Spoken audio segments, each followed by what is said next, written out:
Resources. अब उसके बाद मैं लेना चाहती हूँ फ्लड सिचुएशन। फ्लड यानी इनंडेशन ऑफ लैंड, यानी किसी लैंड का डूब जाना, राइट, इसे फ्लड कहते हैं। इंडिया एक मानसून क्लाइमेट है। मानसून क्लाइमेट है यानी कि पूरा रेनफॉल जो है वो सिर्फ 4 महीने तक कन्फाइंड रहता है, राइट।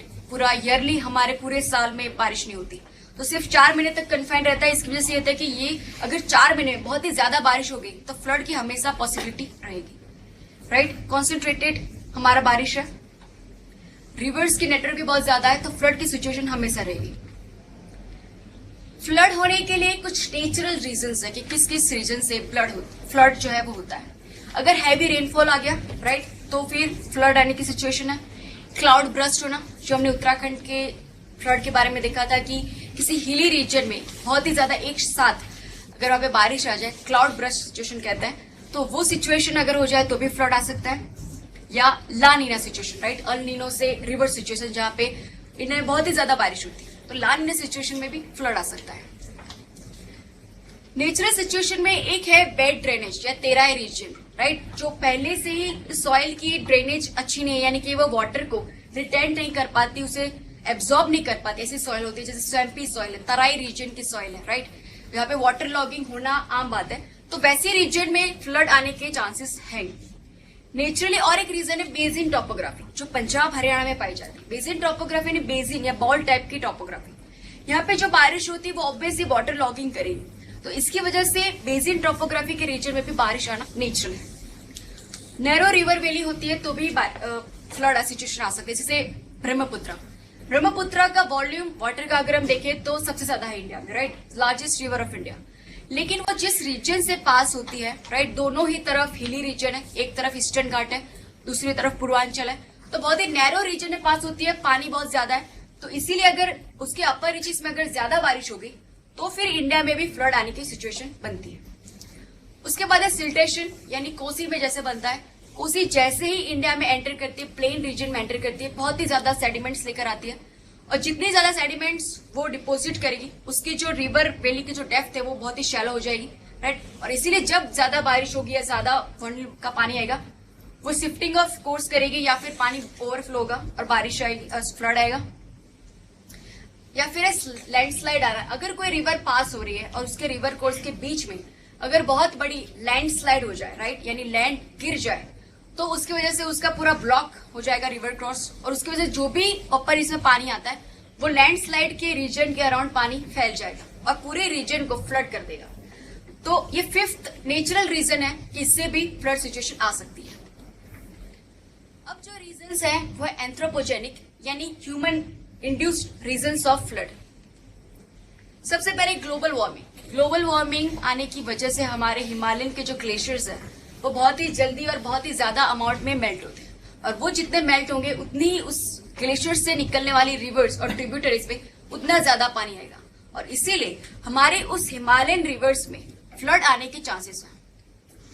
डिफॉरेस्टेशन, यानी कि रिवर के अपर रीचेस में उसके बैंक में अगर आप डिफॉरेस्टेशन कर रहे हो, यानी कि जो फॉरेस्ट है उन्हें हम काट रहे हो, निकाल रहे हो, तो उसकी वजह से ये होता है कि उसके अराउंड जो भी सॉइल है उस फॉरेस्ट के नीचे की, जब बारिश होती है वो सारा सेडिमेंट लेके रिवर में आती है, और जितना सेडिमेंट्स रिवर में आएगा उसका बेसिन उतना ही शैलो बनता जाएगा और फ्लड आने के चांसेस बढ़ते जाएंगे। प्लस ये होता है कि जो रिवर्स के अराउंड बैंक्स पे जो फॉरेस्ट होते हैं वो उसके रूट्स एक टाइनी डैम्स की तरह एक्ट करते हैं, वो रूट्स पानी को नीचे ग्राउंड वाटर तक ले जाते हैं, राइट। जो पानी बहकर रिवर में मिलना चाहिए उससे ज्यादा पानी फॉरेस्ट रोक के नीचे अंडरग्राउंड ले जाता है।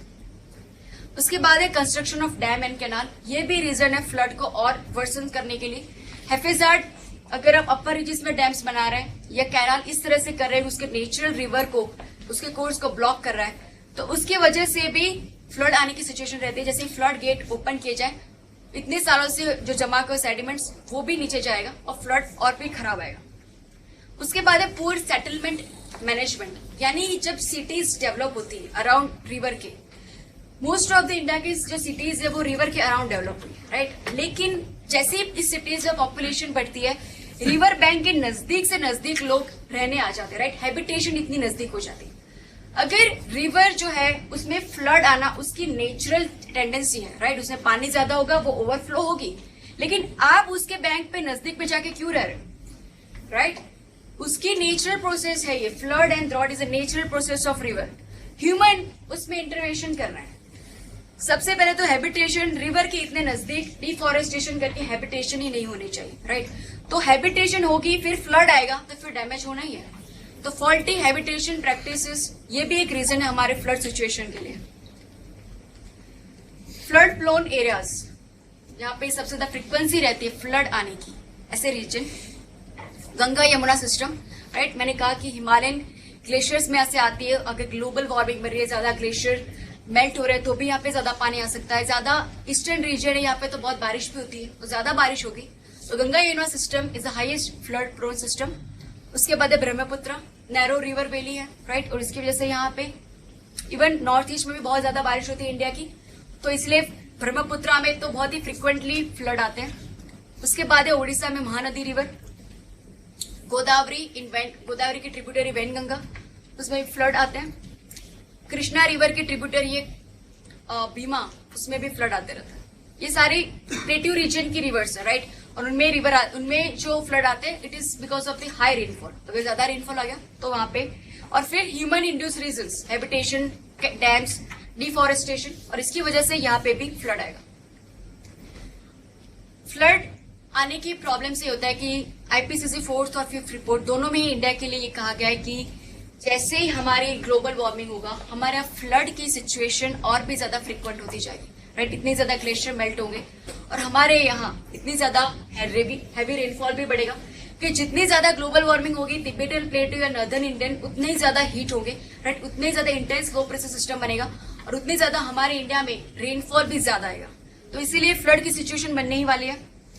हम कह रहे हैं डिफॉरेस्टेशन की वजह से और भी फ्लड की सिचुएशन ज्यादा वर्सन होगी। हैफेजार्ड कंस्ट्रक्शन हो रहा है सिटीज में, इवन रिवर वैली के अराउंड हो रहा है। Dams in upper reaches of the river, right? Ganga river में अपर रीचेस में भी हुआ है। उत्तराखंड का मैंने जो फ्लड बताया था उसका भी रीजन एक था अपर रीचेस में जो डैम्स बने हैं। उसके बाद एक चीज होती है सैंड माइनिंग कहते हैं उसको, यानी कि रिवर के वैली के अराउंड जो सैंड उसने डिपोजिट की हुई होती है, इलीगली उस सैंड को माइनिंग करते हैं और उस कंस्ट्रक्शन में उस जगह पे यूज होता है। लास्ट ईयर आपने एक केस पढ़ा होगा, दुर्गा शक्ति थे आईएएस ऑफिसर, राइट? वो इस इलीगल सैंड माइनर्स को पकड़ के वो उनके खिलाफ उन्होंने एक्शन ली थी and the entire controversies around it. तो इस सैंड माइनिंग जो होती है इस रिवर के अराउंड उसकी बैंक्स में, तो इससे रिवर को नुकसान होता है, उसके आसपास इकोलॉजी को नुकसान होता है, फ्लड की सिचुएशन को भी वर्सन कर सकती है। तो इलीगल सैंड माइनिंग भी फ्लड के कारण है। फ्लड के सॉल्यूशन क्या हो सकता है? एडमिनिस्ट्रेटिव कुछ स्ट्रेटेजी गवर्नमेंट ने डेवलप की है।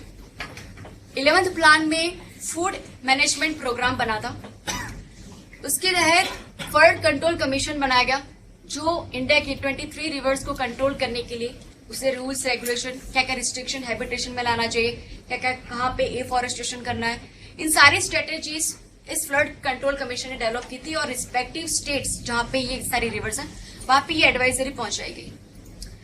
और फिर जो रिवर्स इंटरनेशनल रिवर्स है, जैसे अपर रिपारेंस स्ट्रेट, यानी सपोज कुछ रिवर नेपाल से आ रही है, राइट, ओरिजिनेट हो रही है, कुछ रिवर चाइना में से ओरिजिनेट जैसे ब्रह्मपुत्र, तो ये सारी जो या भूटान है, ये सारे स्टेट से हमने कुछ इंटरनेशनल एग्रीमेंट्स किए कि वहां पे अगर अपर रीचेस में ज्यादा रेनफॉल हो रही है और जहां पे अगर रिवर में वॉल्यूम का पानी बढ़ गया है तो हमें वो रियल टाइम बेसिस पे वो इन्फॉर्मेशन एक्सचेंज होती है, ताकि हम नीचे लोअर रिपारेंस स्टेट्स में हम इसकी जो है वो अरेंजमेंट कर पाए, हमें पता हो कि पानी ज्यादा इस तरफ आ रहा है तो हम इवाक्यूएशन कर पाए और डैमेज को कम कर पाए।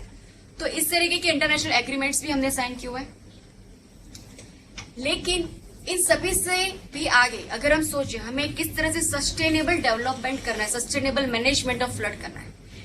सस्टेनेबल करना यानी कि इन्वायरमेंट से इकोलॉजी के पूरे टैंडेम में, उसकी हार्मनी में काम करना, यानी कि हमारे नेचुरल रिसोर्सेज को हम इस तरह से यूज करें कि सिर्फ हमारी जनरेशन नहीं लेकिन फ्यूचर जनरेशन भी उस नेचर रिसोर्स को अच्छे से यूज कर पाए, राइट? तो हमें इस तरीके के हमारे सारे नेचर रिसोर्स को सस्टेनेबली यूज करना है, राइट? सारे गवर्नमेंट के documents, you take economic survey, you take India year book, सभी जगह पे डेवलपमेंट के आगे ये सस्टेनेबल वर्ड लगा होता है। थिंग इज दैट कि जब यूएन ने सस्टेनेबल डेवलपमेंट की स्ट्रेटेजी के बारे में बात किया तो ये सभी देश ने, सभी कंट्रीज एक्सेप्ट किया है कि नेचुरल रिसोर्सेज जो हम बहुत ही डिग्रेडेडली या डिग्रेड हो जाए उस लेवल पे हम यूज करें, उसकी जगह पे इकोनॉमिकली, इकोलॉजिकली हम बैलेंस करना है हमें, इकोनॉमिक इंटरेस्ट को और इकोलॉजिकल इंटरेस्ट को, राइट। तो ऐसी जो डेवलपमेंट स्ट्रेटेजी थी उसे सस्टेनेबल डेवलपमेंट स्ट्रेटेजी कहते हैं। तो अगर हमें फ्लड को इस तरीके से इन्वायरमेंटली भी सस्टेनेबल स्ट्रेटेजी करनी है तो हमें क्या करना पड़ेगा कि पहले तो रिवर के बैंक के अराउंड फॉरेस्ट का प्लांटेशन करना होगा, एफॉरेस्टेशन करना होगा, राइट, ताकि रिवर के बैंक्स जो है वो बैंक इरोड ना हो जाए, उसके रूट्स, फॉरेस्ट के रूट्स उस बैंक्स को पकड़ के रखे, यानी सॉइल का भी कंजर्वेशन हो, पानी नीचे ग्राउंड वाटर में जाए, राइट, और ग्राउंड वाटर में पानी जितना जाएगा रिवर के बेसिन पे भी पानी बना रहेगा, राइट, और इसकी वजह से फ्लड या सिल्टेशन जो भी हो रहा है वो भी कम होगा। उसके बाद हमें बेटर सेटलमेंट स्ट्रेटेजीज बनानी, जो भी सिटीज डेवलप हो रहा है हमें ये ध्यान रखना होगा कि उसकी सराउंडिंग जो हमारी रिवर्स है उस रिवर के नजदीक में कुछ डिस्टेंस तक वहां पे कोई हैबिटेशन, कंस्ट्रक्शन कुछ भी ना हो पाए। उसके बाद रिवर वाटर, जो रेन वाटर हार्वेस्टिंग जो हमने देखा, हर एक सिटीज में, हर एक जगह पे, इवन विलेजेस में हम रेन वाटर हार्वेस्टिंग कर सकते हैं। हर एक बड़े बड़े बिल्डिंग में भी ऊपर जब बारिश होगी उनका स्टोरेज कर सकते हैं, राइट, जिसे ड्राई सीजन में हम यूज कर सके। उसके बाद और एक स्ट्रेटेजी है, सबसे बेस्ट स्ट्रेटेजी, जिसे वाटर शेड मैनेजमेंट कहते हैं। आगे के लेक्चर में हम समझेंगे कि वाटर शेड मैनेजमेंट है क्या। वाटर शेड मैनेजमेंट फ्लड और ड्रॉट दोनों को बैलेंस या दोनों को सॉल्व करने में हमें काम करे।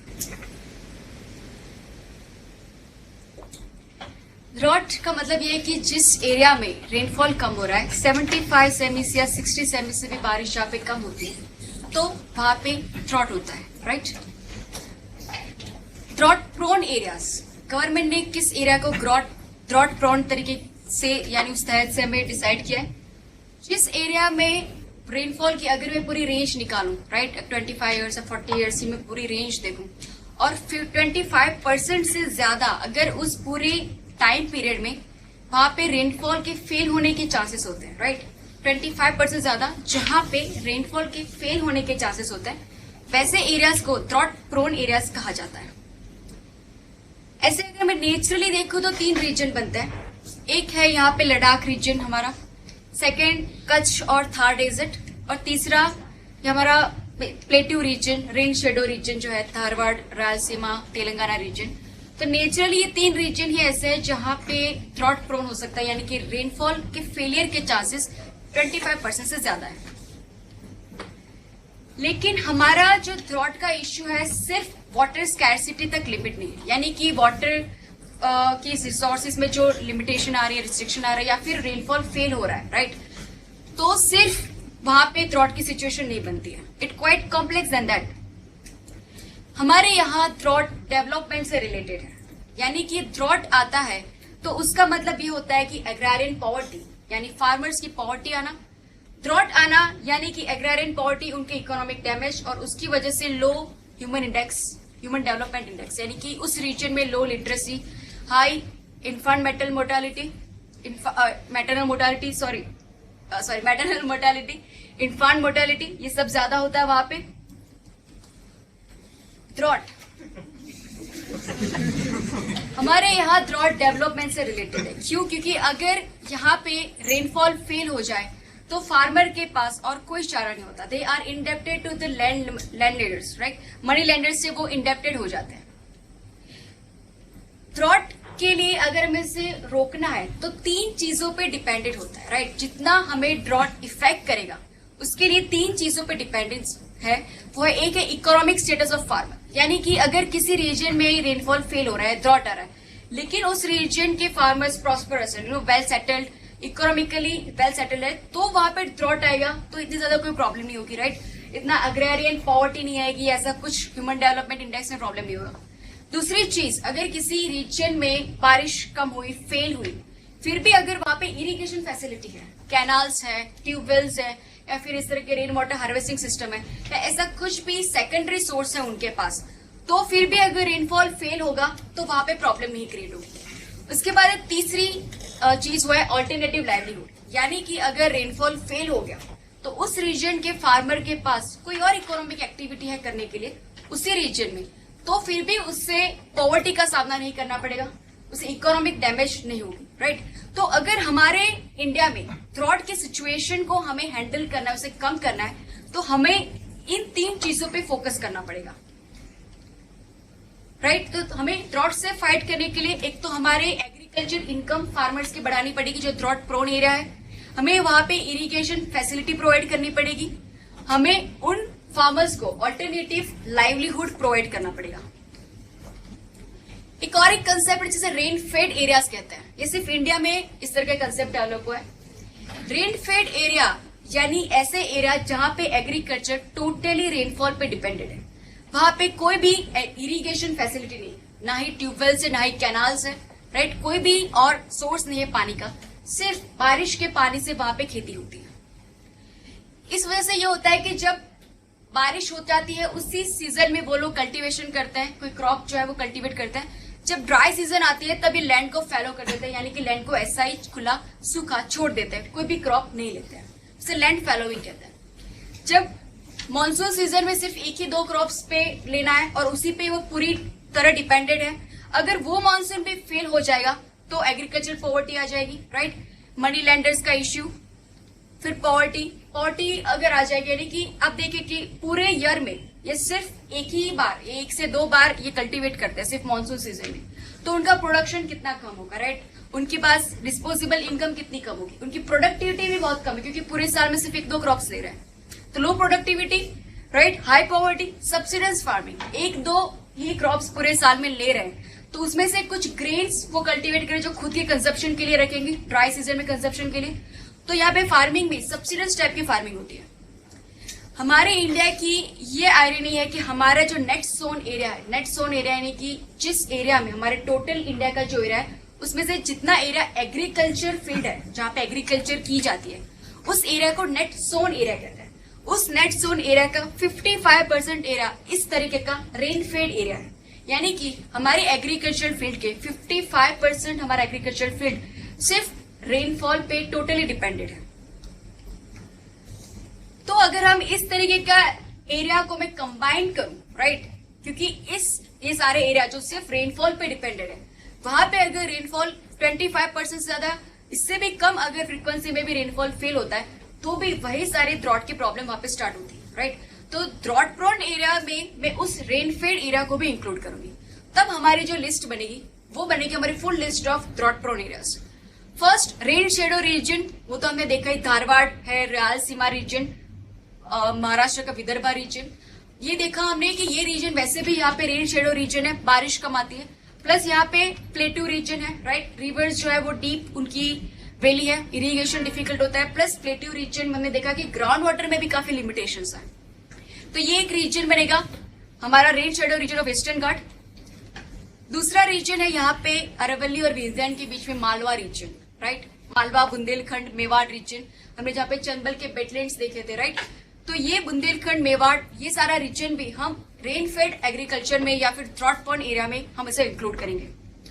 उसके बाद है यूनिकली ईस्टर्न इंडिया। हम जानते हैं ईस्टर्न इंडियन कोस्ट जो हमारा वेस्टर्न बंगाल या ओडिशा, झारखंड, बिहार रीजन है, यहाँ पे रिवर्स, बहुत सारी रिवर्स है, यहाँ पे रेनफॉल भी यहाँ पे बहुत अच्छा होता है, लेकिन यहाँ पे कुछ एडमिनिस्ट्रेटिव लैब्स है या फिर रेनफॉल या सरफेस वाटर जो भी मिल रहा है उनका मिसयूज है या फिर अंडर डेवलप यहाँ पे इरिगेशन नेटवर्क है।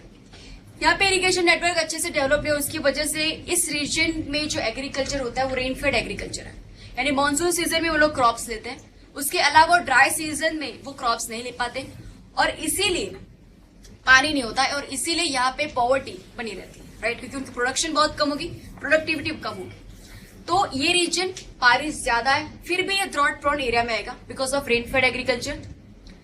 उसके बाद और एक रीजन हमारे इंडिया का one of the wettest region, north east region. North east region में भी बहुत ज्यादा बारिश होती है, लेकिन मैंने आगे भी बताया था कि इस रीजन पूरा हिली रीजन है, पानी का स्टोरेज करने के लिए जो फैसिलिटी होनी चाहिए, टैंक्स, रिजर्वर, ऐसा कुछ भी नहीं है। इससे जो भी बारिश मानसून में होती है उस टाइम पे जो क्रॉप या एग्रीकल्चर कल्टीवेशन कर लिया वो कर लिया, उसके बाद ड्राई सीजन में पानी उन्हें मिलता नहीं, वाटर स्कैर्सिटी होती है, रेनफेड एग्रीकल्चर हो जाएगा और इसलिए यहाँ पे भी ड्रॉट प्रोन एरियाज, यानी एक भी बार अगर बारिश कम आई या फेल हो गई तो ये रीजन में भी जो और ड्रॉट प्रोन हमारे जो गुजरात थर्ड इजेड में जो सिचुएशन होती है वैसे ही सिचुएशन इस एरिया में भी बन जाएगी। रेनफेड जो एरियाज है उनका इंपॉर्टेंस क्या है? सबसे पहले ये जो हमने पहले देखा कि हमारे नेट सोन एरिया जितना भी है उसमें 55% तो ये रेनफेड एग्रीकल्चर वो वाला एरिया है। उसके बाद इंडिया का जितना भी ग्रेन प्रोडक्शन होता है उसमें से 50% जो प्रोडक्शन है वो इस रेनफेड एरिया में से आता है। प्लस हमारा पल्स या मिलेट्स का जो प्रोडक्शन है उसमें से 90% प्रोडक्शन इस रेनफेड एरिया में से आता है।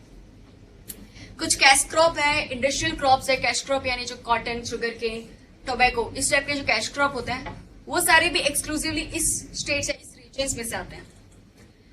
अब देख सकते हैं इसीलिए हमारे फूड सिक्योरिटी के लिए ये एरिया कितना इंपॉर्टेंट है, राइट? अब सोचिए जिस एरिया में पूरे साल में सिर्फ 1 या 2 बार ही कल्टीवेशन होता है, राइट? और इतना ज्यादा कंट्रीब्यूशन वो एरिया दे सकता है, तो जब अगर हम इस एरिया में इरिगेशन प्रोवाइड करें और ये मल्टीपल क्रॉप्स एक साल में ले पाए तो कितना ज्यादा प्रोडक्शन हो सकता है, कितनी ज्यादा प्रोडक्टिविटी डेवलप हो सकती है।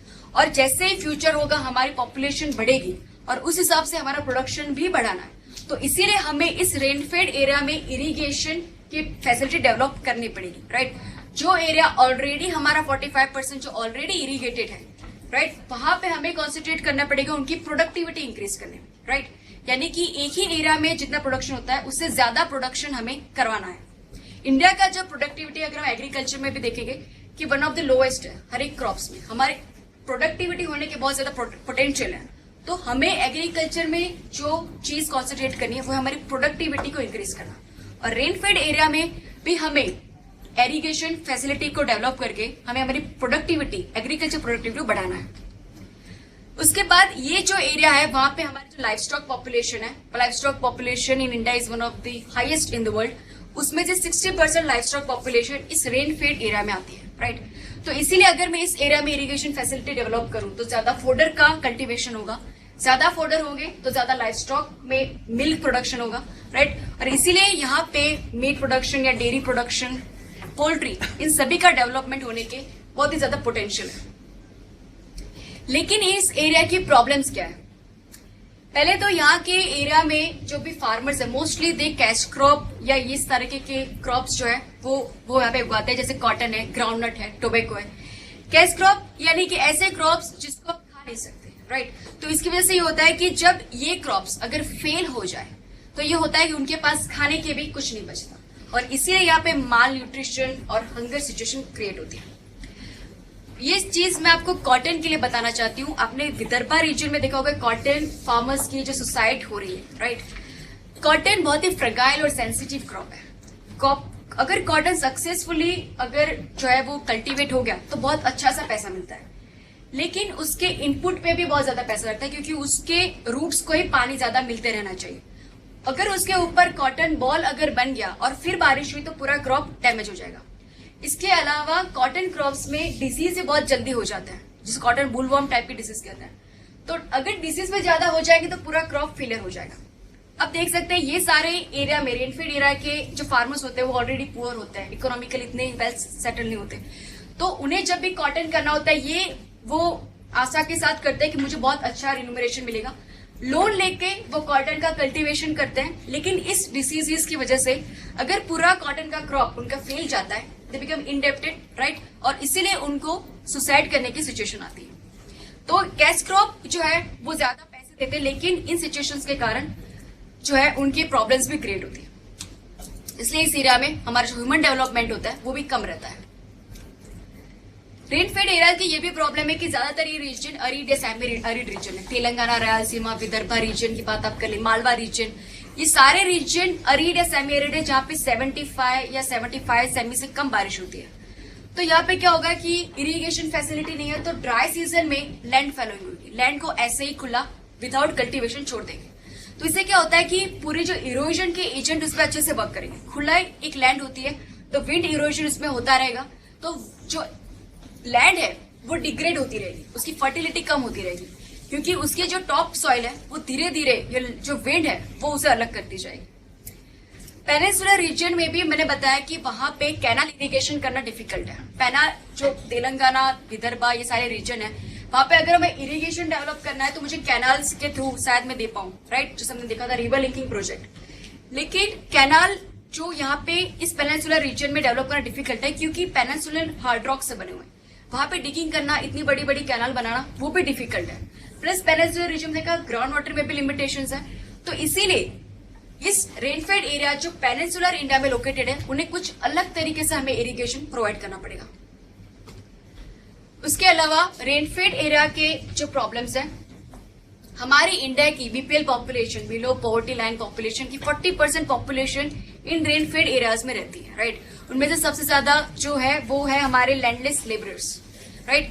पहले हमने देखा है काफी पुअर एग्रीकल्चर फार्मर्स होते हैं, फिर जो मनी लैंडर्स होते हैं उनके हाथ इंडेप्टेड हो जाते हैं, अपनी जमीन गंवा देते हैं और लैंडलेस लेबरर्स बन जाते हैं।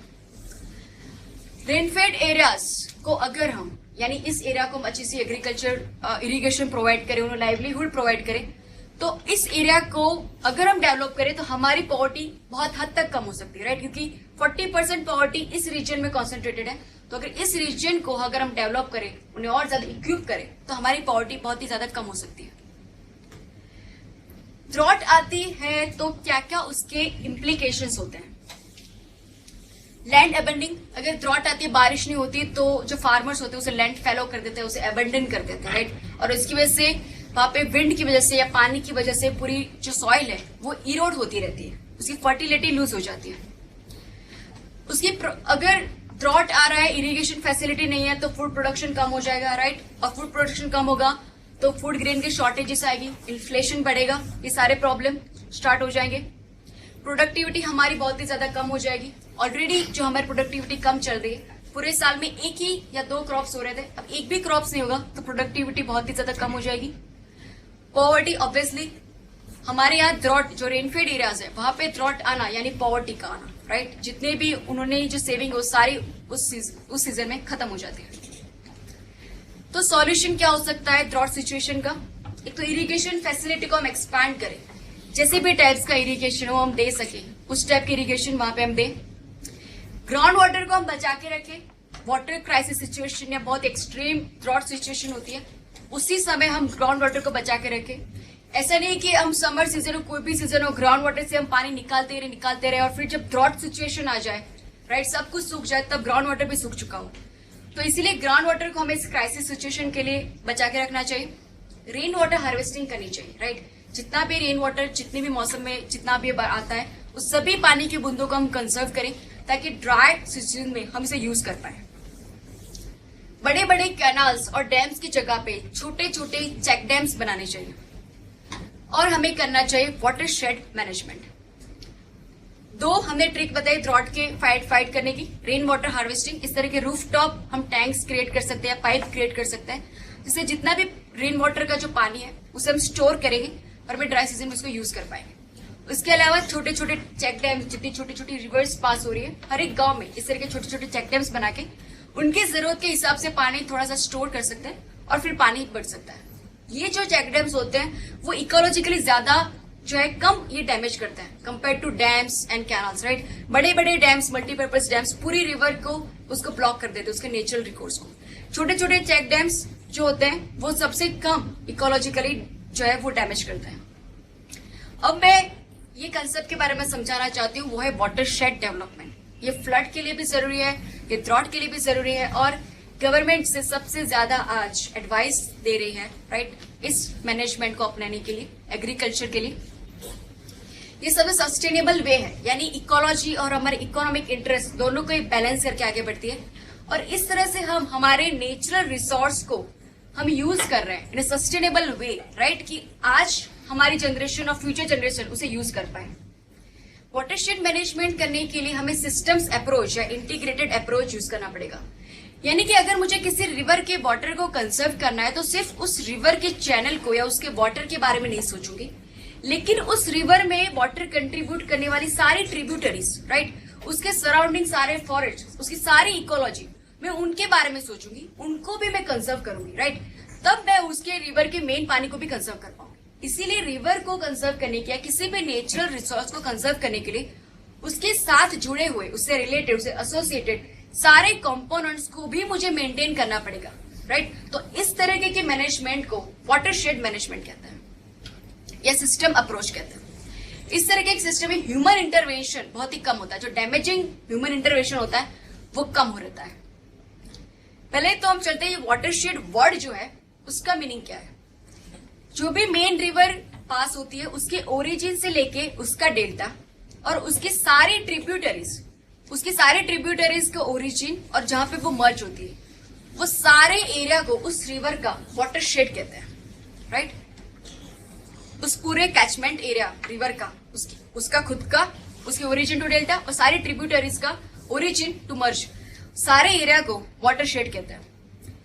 वाटरशेड के जब मैनेजमेंट होता है तब उसके क्या क्या कंपोनेंट्स होता है। एक तो मेन रिवर, उसकी सारी स्ट्रीम, राइट, और फिर उसके साथ उनके सराउंडिंग उनके बैंक्स पे जो फॉरेस्ट है वो फॉरेस्ट भी उसके कंपोनेंट है। उस फॉरेस्ट में रहने वाले वाइल्ड लाइफ या ट्राइबल कम्युनिटी वो भी उसके कंपोनेंट है। उस रिवर के सराउंडिंग विलेजेस है, उन विलेज की पॉपुलेशन, इवन जो एग्रीकल्चर फील्ड है, ये सारे एग्रीकल्चर फील्ड, ये सभी चीजें वाटरशेड के कंपोनेंट है।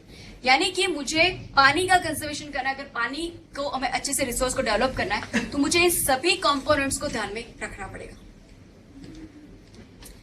वाटरशेड मैनेजमेंट एक्चुअल में क्या होता है। वाटरशेड यानी सपोज किसी रिवर का इस तरह का वाटरशेड है, यहाँ से उसका ओरिजिन है और यहाँ से सपोज नॉर्दर्न साइड से उसका ओरिजिन है, यहाँ पे उसका डेल्टा क्रिएट होगा। तो ये सारी जो छोटी छोटी ट्रिब्यूटरीज है उन सभी छोटी छोटी ट्रिब्यूटरीज या छोटे छोटे रिवर्स पे हम अर्थन या छोटे छोटे चेक डैम्स बनाएंगे, राइट। एक बड़ा डैम पूरे रिवर को ब्लॉक करते हुए बनाने की जगह पे एक नेटवर्क होगा छोटे छोटे चेक डैम्स का। इससे रिवर का फ्लो जो है बैलेंस वे में बना रहेगा।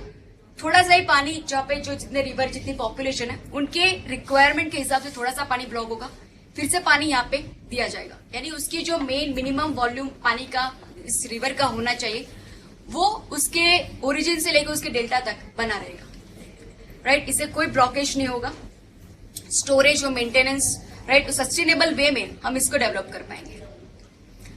वाटरशेड मैनेजमेंट में चेक डैम्स बनाने के बाद क्या करना है। पहले में छोटे छोटे चेक डैम्स का नेटवर्क बना लिया, अब उसके बैंक्स पे हम एफॉरेस्टेशन करेंगे, फॉरेस्ट का हम प्लांटेशन करेंगे, राइट। और जैसे मैंने आगे बताया, हम अगर फॉरेस्ट को रिवर के अराउंड अगर हम एफॉरेस्टेशन करते हैं, उनका प्लांटेशन करते हैं, तो उन फॉरेस्ट की वजह से उनके रूट्स उस रिवर के बैंक्स को पकड़ के रखेंगे। उस रिवर के अंदर जो सिल्टेशन हो रहा है, जो इरोजन होता था, सॉइल पूरी इरोड होके उसके अंदर मिलती थी और रिवर बेसिन सैलो होता जाता था, वो नहीं होगा। प्लस रिवर के रूट्स जो होते हैं वो सॉइल कंजर्वेशन तो करते हैं, प्लस जब बारिश आती है तब पानी को ज्यादा नीचे परकुलेट करते हैं, हमारा ग्राउंड वाटर लेवल बढ़ता है। और जब ग्राउंड वाटर लेवल बढ़ेगा तो रिवर के अंदर भी नीचे से पानी का जो सोर्स है उस रिवर में भी पानी बना रहेगा। यानी जो रिवर ड्राई होती जाती थी उसपे भी इस फॉरेस्ट रीजन की वजह से उसमें भी पानी का वॉल्यूम बढ़ जाएगा। और आप देख सकते हैं कि फॉरेस्टेशन करेंगे, मैं चेक डैम्स करूंगी, पानी का लेवल बढ़ रहा है, फॉरेस्ट करूंगी, सॉइल का भी कंजर्वेशन हो रहा है, तो पानी की अवेलेबिलिटी बढ़ेगी, सॉइल कंजर्वेशन हो रहा है तो सॉइल की फर्टिलिटी भी बढ़ेगी, राइट। और इसी वजह से पूरा एरिया ग्रीन एरिया बन सकता है, राइट। ऐसे एक्सपेरिमेंट्स हुए वाटरशेड के और ये भी पाया गया है कि कोई एरिया जो सूखा होने जा रहा था क्योंकि रिवर पास हो रही थी, लेकिन रिवर जो है ड्राई सीजन में ड्राई हो जाती थी और ग्राउंड वाटर से पानी बहुत ही ज्यादा निकाला जाता था। इसकी वजह से ग्राउंड वाटर भी खाली हो गया। ग्राउंड वाटर खाली होने की वजह से रिवर जो है वो भी धीरे धीरे और सूखी हो जाएगी। ग्राउंड वाटर खाली होगा तो उपकर की वेजिटेशन जो है वो ज्यादा वाटर टेबल नीचे जाएगा तो वेजिटेशन भी जो है सूखा पड़ने लगेगा, तो पूरा एरिया सूखा पड़ने लगा था, राइट। फर्टिलिटी कम हो रही थी, सॉइल इरोजन हो रहा था। उस एरिया में जब वाटरशेड डेवलपमेंट की तरह से वो प्रोजेक्ट किया गया तो वहां पे फिर से वाटर टेबल ऊपर आ गया, राइट। एफॉरेस्टेशन की वजह से वहां पे ग्राउंड वाटर बढ़ा, पानी का भी वॉल्यूम बढ़ा और पूरे सॉइल की कंजर्वेशन होने की वजह से सॉइल की फर्टिलिटी भी बढ़ी। तो इस तरह से वाटरशेड मैनेजमेंट की वजह से जो डिस्ट्रेस माइग्रेशन हो रहा था फ्रॉम विलेज टू सिटीज उसमें भी काफी हद तक कम जो है वो हुआ है। देखिए, migration is not a bad thing. कोई भी कंट्री में अगर डेवलप हो रही है तो माइग्रेशन होना वो बहुत ही नेचुरल चीज है, राइट। लो इकोनॉमिक एक्टिविटी में से पॉपुलेशन हाई इकोनॉमिक एक्टिविटी में जा रही है तो ये तो अच्छी बात है। इससे पॉपुलेशन की प्रोडक्टिविटी बढ़ती है, उसकी इनकम बढ़ती है और इस तरह से पूरे ओवरऑल कंट्री की इनकम बढ़ती है, राइट। जीडीपी हमारा बढ़ता है। लेकिन इंडिया में जो माइग्रेशन हो रहा है वो डिस्ट्रेस माइग्रेशन है, यानी कि लो इकोनॉमिक एक्टिविटी में से हाई इकोनॉमिक एक्टिविटी माइग्रेशन नहीं हो रहा, लेकिन जो फार्मर या लैंडलेस लेबर विलेज में है वो सिटी में आके मैन्युअल लेबर बनता है, राइट। तो उसकी इकोनॉमिक स्टेटस में कोई फर्क नहीं आता। प्लस जो विलेजेस में रहते हैं वो अपने नेटिव लैंड को छोड़ के जब सिटीज में आते हैं, वो भी एक मेंटल शॉक होता है अपने नेटिव लैंड को छोड़ने का। प्लस जब सिटी में आते हैं तो उनके पास इकोनॉमिक अपॉर्चुनिटी नहीं रहती। हमारे जो सिटीज हैं they are nothing but outgrown villages, right. तो हमारे सिटीज में इतनी इकोनॉमिक उनको अपॉर्चुनिटी होती। प्लस वो जो लैंडलेस लेबरर आते हैं, जो अनस्किल्ड सेमी स्किल्ड लेबर्स, तो उनके लिए और इकोनॉमिक एक्टिविटी नहीं, लेकिन मैन्युअल इनफॉर्मल लेबर में वो जुड़ते हैं। तो इसकी वजह से ये जो विलेज का तरफ से हमारे सिटीज में जो इनफ्लो हो रहा है, तो हमारे सिविक जो इंफ्रास्ट्रक्चर होता है, जो पानी या इलेक्ट्रिसिटी का सप्लाई या फिर हमारे पब्लिक ट्रांसपोर्टेशन, लैंड, इन सभी हमारे सिटी के इंफ्रास्ट्रक्चर पे प्रेशर बढ़ता है, राइट। और इसकी वजह से जितनी लैंड की डिमांड बढ़ती है, रियल एस्टेट के दाम बढ़ते हैं, और इसकी वजह से ये जो सारे लेबरर्स आते हैं वो लैंड या अपना घर को अफोर्ड नहीं कर पाते, और इसीलिए हमारे सिटीज में डेवलप होते हैं स्लम्स, राइट। तो आप देखिए कि ये पूरा एक विशेष साइकिल चल रहा है। तो इस साइकिल को अगर हमें रोकना है तो हमें माइग्रेशन को टारगेट नहीं करना, हमें प्रोडक्टिविटी को टारगेट करना है। प्रोडक्टिविटी चाहे विलेज में रहने वाले फार्मर्स की हो या सिटीज में रहने वाले लेबरर्स की। हमें लेबर को एजुकेशन देना है, स्किल देना है, ताकि वो लो इकोनॉमिक जो इनफॉर्मल लेबर सिस्टम है, जहाँ पे उसकी सोशल सिक्योरिटी नहीं है, राइट, उसमें उसे जॉब की सिक्योरिटी नहीं है, और जहाँ पे अनहाइजीनिक स्लम्स में वो रह रहा है, उसे एजुकेशन दो, स्किल दो, तो लोअर इकोनॉमिक एक्टिविटी से वो हायर एक्टिविटी में आ जाए। और विलेज में जो फार्मर है उनको इस तरह से हम इक्विप्ड करें कि वो उनकी एग्रीकल्चर को हम प्रॉफिटेबल बना पाए, राइट। तो हमारे टारगेट है productivity and not the migration. तो वाटरशेड मैनेजमेंट जो है इस तरीके की विलेज के जो कम्युनिटी है, विलेज के जो फार्मर्स है, उन्हें वो स्ट्रेंथन करता है, उनकी एग्रीकल्चर को प्रॉफिटेबल बनाता है। वाटरशेड मैनेजमेंट को गवर्नमेंट ने स्टार्ट किया था इन 1973।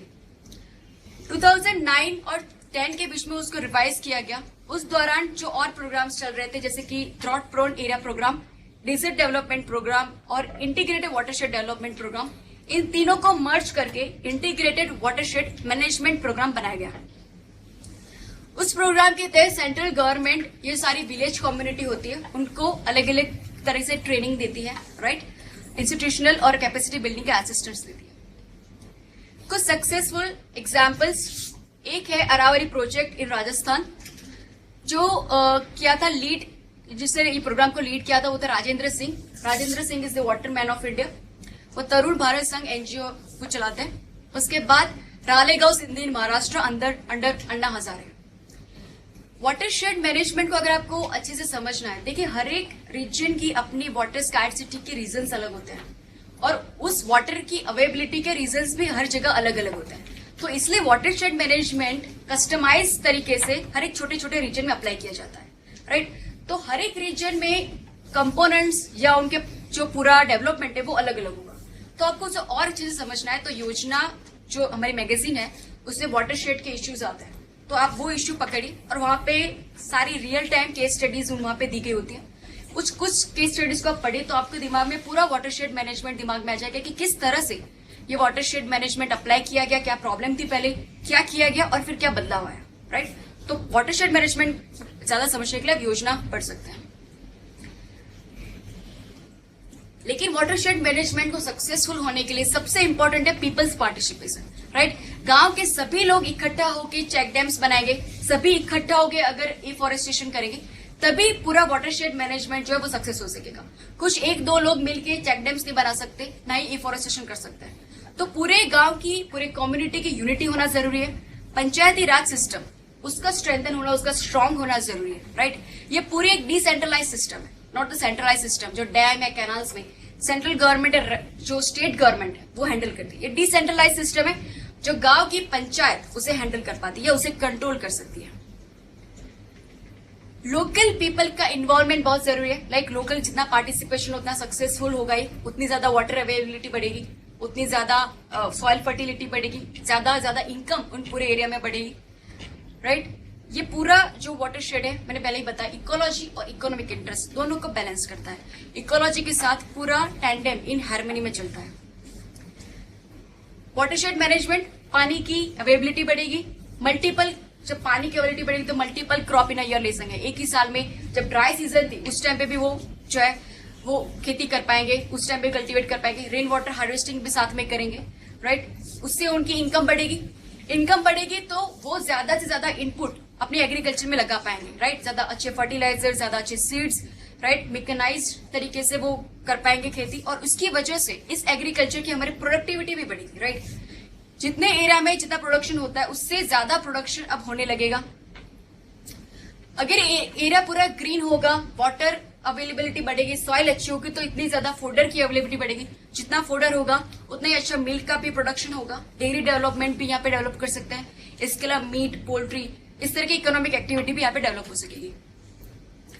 तो हमने देखे थे फाइट अगेंस्ट ड्रॉट में, हमने देखा कि एग्रीकल्चर इनकम बढ़नी चाहिए तो watershed management, rain water harvesting, इस तरीके की टेक्निक यूज की जाए तो एग्रीकल्चर इनकम बढ़ेगी। प्लस इरिगेशन फैसिलिटी, इससे हम इरिगेशन फैसिलिटी डेवलप कर रहे हैं। जो भी छोटे छोटे स्ट्रीम मिल रहे हैं या रेन वाटर आ रहा है उन्हीं से हम इरिगेशन कर रहे हैं। तीसरी चीज है ऑल्टरनेटिव लाइवलीहुड देना फार्मर्स को। इन लाइवलीहुड्स में क्या हो सकता है, यानी एग्रीकल्चर के अलावा विलेज के कम्युनिटी में या विलेज रीजन में हम क्या क्या डेवलप कर सकते हैं। एनिमल हस्बेंड्री डेवलप कर सकते हैं जिससे हम डेयरी डेवलपमेंट हो सके, right. Meat, poultry, animal products का भी सेलिंग हो सकता है, मार्केटिंग हो सकता है, एक्सपोर्ट हो सकता है। बी कीपिंग, राइट, हनी का प्रोडक्शन हो सकता है। सेरीकल्चर, सिल्क का प्रोडक्शन हो सकता है। उसके अलावा एग्रो फॉरेस्ट्री हो सकती है। एग्रो फॉरेस्ट्री यानी एग्रीकल्चर प्लस फॉरेस्ट, यानी कि फार्मर्स अपने फील्ड में जो एग्रीकल्चर क्रॉप्स बनाते हैं उसकी बॉर्डर रीजन पे वो प्लांट करेंगे बड़े बड़े ट्रीज, राइट, जैसे कि मैंगो हो गया, नीम हो गया। तो इतने बड़े बड़े ट्रीज को वैसे तो टाइम लगता है, 10-15 साल लगते हैं मैच्योर होने में, लेकिन जब वो मैच्योर हो जाएंगे तब उनमें वुड या उनके फ्रूट्स, इससे बहुत ज्यादा उसकी प्रोडक्ट्स होती है, राइट, जो बहुत अच्छे दाम में बिकती है। तो इस तरह से एग्रो फॉरेस्ट्री भी कर सकते हैं। एग्रो फॉरेस्ट्री कंबाइंड वे पे भी हो सकता है, यानी कि कोई विलेज है, उसकी कोई एक वेस्टलैंड है, राइट, जहाँ पे कोई खेती नहीं करता, कोई एग्रीकल्चर नहीं करता और वो एरिया बैरन रहता है, वहां पे भी इस तरह की ट्रीज वहां पे प्लांट की जाए तो फिर उस ट्रीज को भी कंबाइनली जो है कॉमन कोऑपरेटिव मैनर में विलेज के लोग उसके वुड्स या उसके फॉरेस्ट के प्रोडक्ट्स को यूज कर सकते हैं और उस हिसाब से वो सॉइल भी कंजर्व हो जाएगी। वहां पे फोडर के कल्टीवेशन भी कर सकते हैं और सारे विलेज के एनिमल्स होते हैं उनको फोडर मिल सकता है। तो इस तरीके की एग्रो फॉरेस्ट्री भी कर सकते हैं। उसके बाद फूड प्रोसेसिंग इंडस्ट्रीज, हमारे GS3 फूड प्रोसेसिंग इंडस्ट्री हमारा जो GS में पार्ट है, फूड प्रोसेसिंग इंडस्ट्री भी डेवलप कर सकते हैं। हैंडीक्राफ्ट, विलेज टूरिज्म, ये सारी अलग अलग इकोनॉमिक एक्टिविटीज अलग अलग रीजन जहां पे वो लग रही है वहां पे हम उन्हें अप्लाई कर सकते हैं। लेकिन ये सारी इंडस्ट्रीज डेवलप करने के लिए हमें जरूरत होगी कनेक्टिविटी की, राइट। हमारे सारे विलेजेस हमारे स्टेट कैपिटल से कनेक्टेड होने चाहिए, वहां पे 24 आवर्स इलेक्ट्रिसिटी मिलनी चाहिए, तो भी सारी इस टाइप की इंडस्ट्रीज हम डेवलप कर सकते हैं। ट्रांसपोर्टेशन नेटवर्क या कम्युनिकेशन नेटवर्क, ये सारा हमें डेवलप करना पड़ेगा। मार्केटिंग फैसिलिटी, एक सप्लाई और एक डिमांड की जो चेन होती है वो हमें डेवलप करनी पड़ेगी, राइट। जैसे हमारा अमूल का जो पूरा मॉडल है, जहाँ पे अमूल जो है वो गुजरात के छोटे छोटे गांव में से छोटे छोटे फार्मर्स के पास से मिल्क कलेक्ट करता है, राइट, उन्हें प्रोसेस करता है और उन्हें बेचता है। ये पूरा जो मार्केटिंग का नेटवर्क है गुजरात में, वैसा हर एक स्टेट में होना चाहिए। मिल्क का प्रोडक्शन या अमूल की वजह से गुजरात के फार्मर्स को एक कुशन मिलता है कि अगर उनके क्रॉप फेल होगा या उनके क्रॉप में कमी आएगी, लेकिन एक उनके परमानेंट इनकम जो है वो बनी रहती है। तो इस तरह की डेयरी डेवलपमेंट या पोल्ट्री, ऐसा कुछ साइड इनकम हर एक फार्मर के पास होना चाहिए, तो इसे ड्रॉट में फाइट करने में उन्हें आसानी रहती है।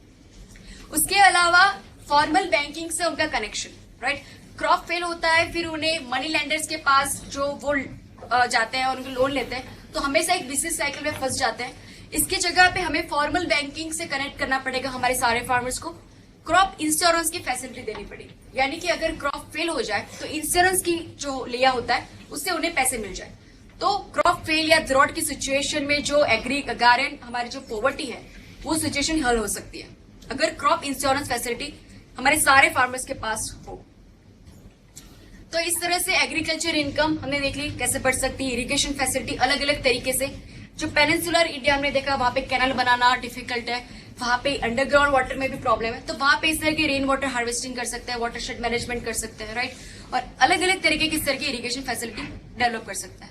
इस तरह के अलग अलग इकोनॉमिक एक्टिविटीज में हमारे फार्मर को दी जा सकती है। इसके अलावा जो हमारे गवर्नमेंट हमारे जो साइंटिस्ट हैं उन्होंने कुछ अलग तरीके की एग्रोकल्चर प्रैक्टिसेस डेवलप की है जो सिर्फ ड्रॉट प्रोन एरिया में अप्लाई की जा सकती है। पहले तो हमें ये देखना चाहिए कि हमारे यहाँ गवर्नमेंट जो फंड एलोकेशन करती है एग्रीकल्चर के लिए, तो उसमें दो पार्ट्स रहते हैं। फर्स्ट पार्ट होता है सब्सिडी का और दूसरा होता है कैपिटल इन्वेस्टमेंट। तो हमारे यहाँ जो एलोकेशन एग्रीकल्चर में होता है वो सब्सिडी में ज्यादा है और कैपिटल इंफ्रास्ट्रक्चर है, कैपिटल इंटेंसिव जो इंफ्रास्ट्रक्चर बनेगा उसमें कम रहता है। हम आगे देखेंगे एग्रीकल्चर में भी कि हमारे एग्रीकल्चर को सब्सिडी से ज्यादा कैपिटल इंफ्रास्ट्रक्चर क्रिएट करने की ज्यादा जरूरत है। कैपिटल इंफ्रास्ट्रक्चर यानी चेक डैम्स बनाना, टैंक्स बनाना, रिजर्वायर्स बनाना, रेन वाटर हार्वेस्टिंग सिस्टम हर विलेजेस में हो, वेल या ट्यूबवेल्स हो, हर एक जगह पे कोल्ड स्टोरेजेस हो, राइट। ये सारे कैपिटल इंफ्रास्ट्रक्चर है। हमारे विलेजेस में हमारे एग्रीकल्चर को इन इंफ्रास्ट्रक्चर की ज्यादा जरूरत है, ना कि सब्सिडी की जो बहुत ही ज्यादा यूरिया को दी जाती है, डीजल या इलेक्ट्रिसिटी, राइट। उससे कम करके हमें देना है ज्यादा से ज्यादा एलोकेशन इन कैपिटल फॉर्मेशन, ताकि ये लॉन्ग टर्म जो है हमारे प्रोडक्टिविटी को बढ़ा पाए। उसके बाद कुछ ऐसी क्रॉप की वैरायटी, राइट। कुछ ऐसे क्रॉप्स होते हैं जिसको कल्टीवेट करने की बहुत ज्यादा पानी की जरूरत पड़ती है, इसे वाटर इंटेंसिव क्रॉप्स कहते हैं। Rice, cotton, sugar cane. अगर कोई रीजन ड्रॉट प्रोन है, अरिड है, तो वहां पे वाटर इंटेंसिव क्रॉप्स का कल्टीवेशन नहीं होना चाहिए। वहां पे ऐसे क्रॉप्स का कल्टीवेशन होना चाहिए जो लेस इंटेंसिव है, वाटर लेस इंटेंसिव क्रॉप है, जैसे कि मिलेट्स, जवार, बाजरा, रागी, राइट। क्योंकि अगर इस अरिड रीजन में भी मैं वाटर इंटेंसिव क्रॉप्स का अगर मैं कल्टीवेशन करूंगी तो मुझे और ज्यादा पानी चाहिए होगा, और मैं और ज्यादा पानी ग्राउंड वाटर से या कहीं और से मैं लेकर करूंगी तो अरिड रीजन में वो पानी जो है वो टिक नहीं पाएगा, वहां पे ओवर इरिगेशन हो जाएगी। और वहां पे हम देखेंगे पंजाब हरियाणा में जो सिचुएशन हो रही है, Punjab Haryana is quite comparatively arid region, और वहां पे राइस और शुगर केन की जो कल्टीवेशन हो रही है, इसकी वजह से ये हो रहा है कि पानी की वाटर लॉगिंग की वैसे तो बेसिन टोपोग्राफी है, और भी ज्यादा वहां पे ऐसे वाटर इंटेंसिव क्रॉप्स वहां पे कल्टीवेट किए जाते हैं, इसकी वजह से वाटर लॉगिंग की सिचुएशन बनती है।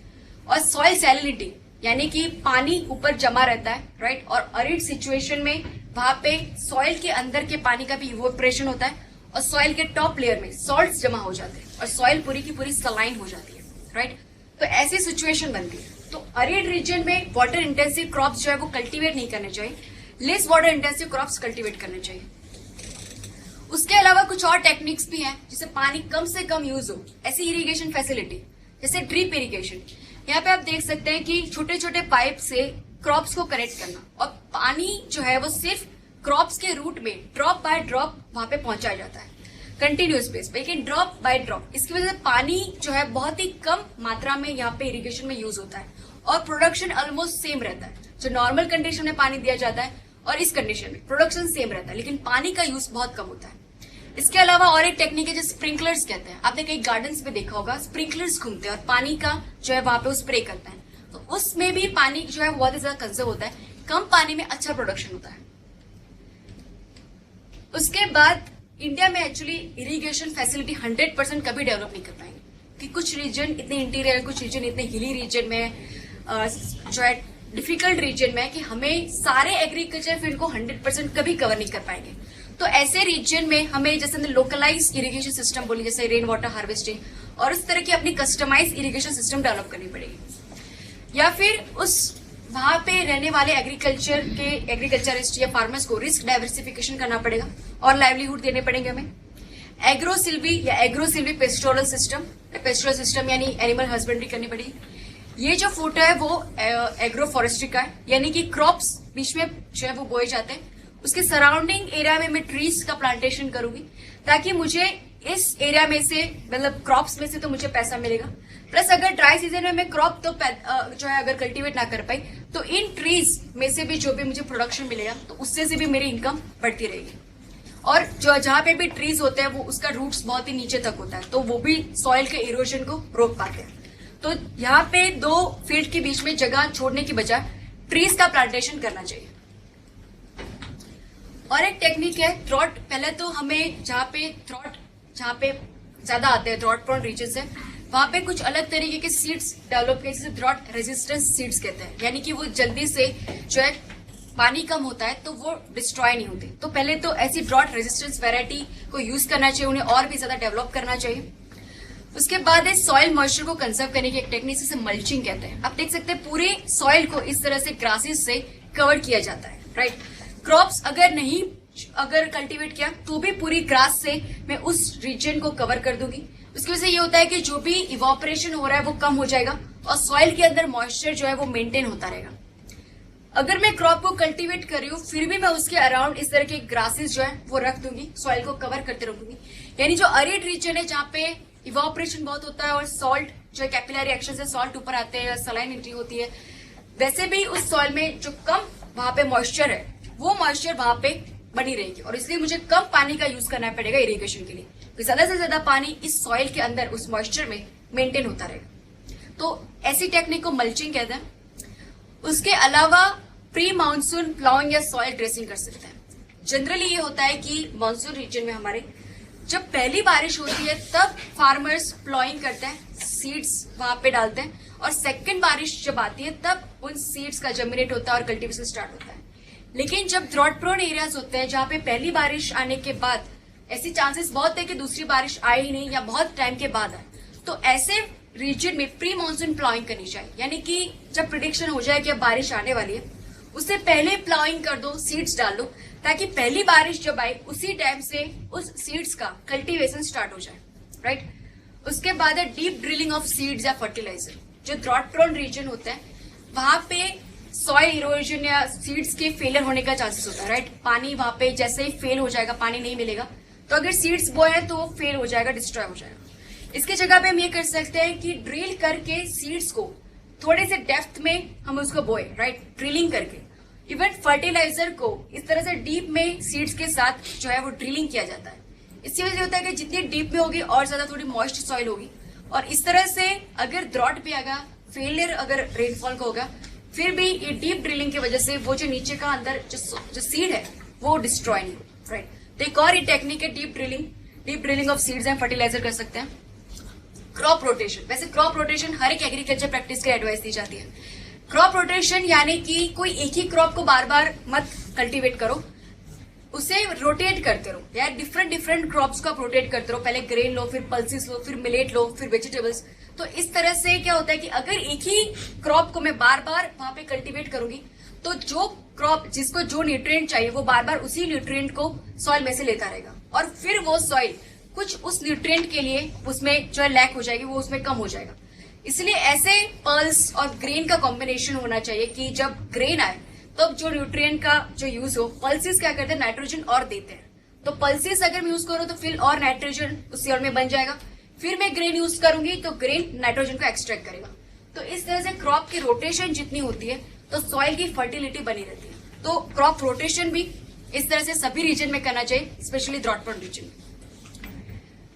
Drought prone area development plan जो गवर्नमेंट का प्लान है, उसके अंदर गवर्नमेंट क्या करती है, उन्हें सब्सिडीज प्रोवाइड करती है, राइट। उसके अलावा क्रॉप इंश्योरेंस इन फार्मर्स को मिलता है। ड्रॉट सिचुएशन में या रेनफॉल के फेलियर के सिचुएशन में उन्हें इंश्योरेंस मिलता है।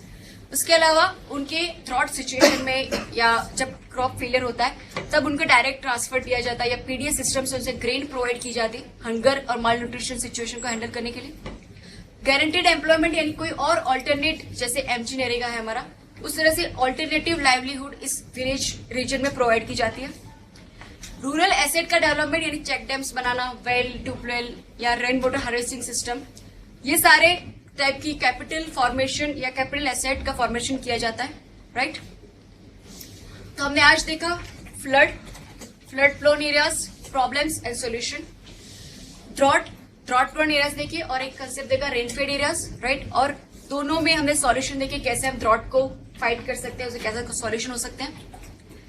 अब है soil which is very big topic, तो मैं यहाँ पे लेक्चर को कंप्लीट करता हूँ। लेकिन हम देख सकते हैं कि जस्ट अ सेकंड, सॉइल में हम क्या क्या देखेंगे प्लीज देख लीजिए।